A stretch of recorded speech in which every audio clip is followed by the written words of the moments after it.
You ask Tiger to solve. This deals with linear equations with one unknown.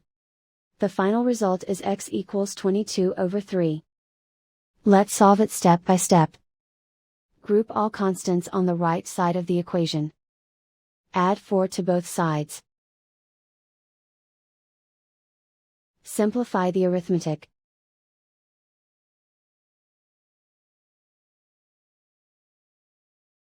Isolate the x.